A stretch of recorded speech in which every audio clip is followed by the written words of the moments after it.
యేసుక్రీస్తు నామంలో మీ అందరికీ శుభములు తెలియపరుస్తున్నాను. మీరందరూ దేవుడు చూపే ప్రేమ, అనురాగం, కృప, శక్తి వీటి చేత మీరు ఎప్పటికప్పుడు బలపరచబడి దేవుని యొక్క కృపలో మీరు ఎదగాలని ప్రభు కోరుతున్నాడు. ఈరోజు నా వాక్యం వింటున్న మీ జీవితంలో దేవునికి అసాధారణమైన కార్యం దేవుడు జరిగించబోతున్నాడు. దేవుడు చెప్తున్నాడు, ముయ్యబడిన ద్వారాలని తెరచుకోబోతున్నాయి. నీ పిల్లల యొక్క ఆశీర్వాదాన్ని రాబోతున్న దినాల్లో చూస్తావు. నీకు 2 అద్భుత కార్యం ప్రభు జరిగించబోతున్నాడు. దాన్ని బట్టి నీ హృదయం ఉల్లసించబోతున్నాయి. మీరు సిద్ధపడండి. దేవుని మహిమను మీరు త్వరగా చూడబోతున్నారు.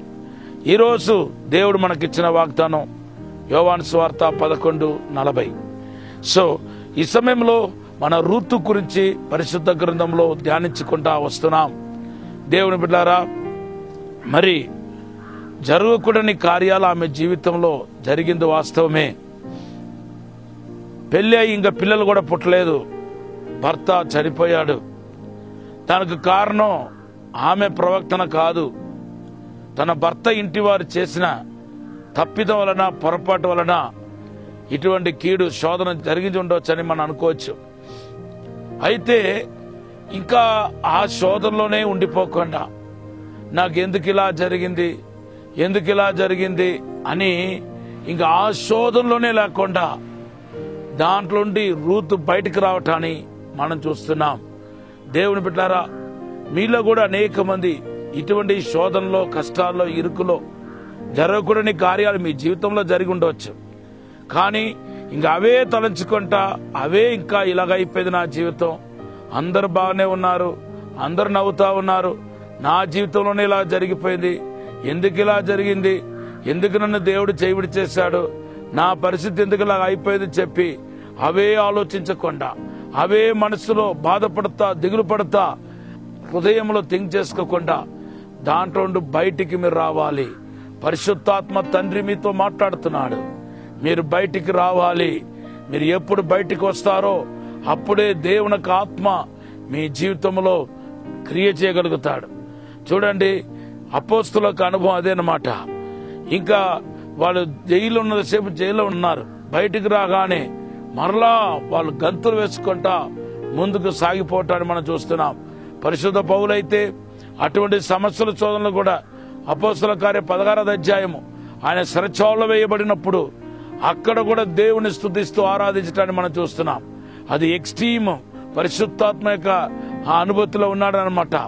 దేవుని బిడ్డలారా, అటువంటి శ్రమలు, కష్టాలు వచ్చినప్పుడు నేను నిన్న చెప్పినట్టుగా రూతు ఎలాగైతే నయముని విడిచిపెట్టలేదో, నేను నీ జనం నా జనం అంటుంది. నాకు మరి నేను నీతోనే ఉంటాను, నన్ను ఎల్లవద్దని చెప్పవద్దు, నేను నీతోనే ఉంటానని చెప్పటాన్ని మనం చూస్తున్నాం. ఒక వ్యక్తి ఇలాగే నయముతో రూతు ఉన్నట్టుగా యేసుతో ఉంటే ఆ వ్యక్తి కలిగిన ఆ అద్భుతమైన అనుభవాలు ఏంటో నేను మీకు చెప్పాలని ఆశపడుతున్నాను.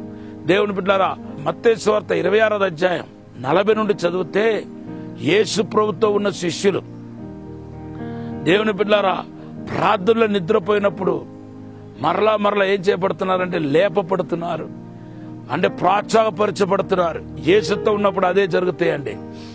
రూతు నయముతో ఉన్నట్టుగా మన యేసుతో ఉండాలి.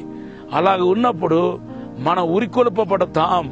మన యొక్క శోధన నుండి ఎప్పటికప్పుడు మన ప్రార్థన అనుభవం, లేకపోతే వాక్యానుసారమైన జీవితం, ఇలాగా మన ఉరికొల్పబడతా ఉంటాం. అది మీ జీవితానికి ఆశీర్వాదం అవుతాయి. తర్వాత మనం చూస్తే యేసుతో ఉన్నప్పుడు శిష్యులు రూపాంతరం పొందారు. అవును, మత్తయి సువార్త 17వ అధ్యాయంలో మనకు కనపడుతున్నాయి. యేసు ప్రభుతో ఉన్నప్పుడు రూపాంతర అనుభవంలోనికి నడిపించబడ్డారు. అవును దేవుని బిడ్డలారా, యేసుతో ఉన్నప్పుడు వాళ్ళు మర్మాలను, బైబిల్లో ఉన్న లోతైన మర్మాలను వివరించమన్నాడు. దేవుడు వాళ్ళకు వివరించాడు. మీరు అపోస్తలుని పిలుపు గురించిన ఒక అవగాహన ఏర్పడింది.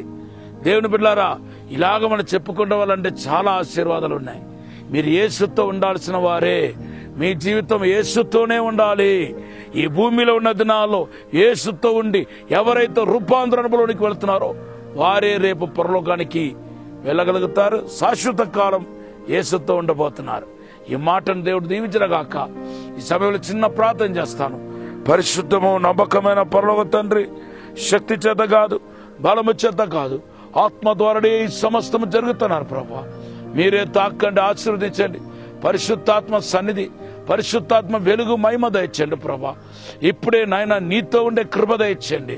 సాతాను వాడి క్రియలను లయపరచండి, అంధకార శక్తులను లయపరచండి ప్రభా.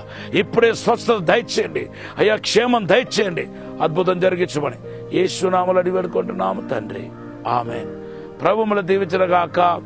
యేసుతో ఉండే మీకు దేవుడు గొప్ప అద్భుతం చేసి మీకు మేలు చేయనగాక.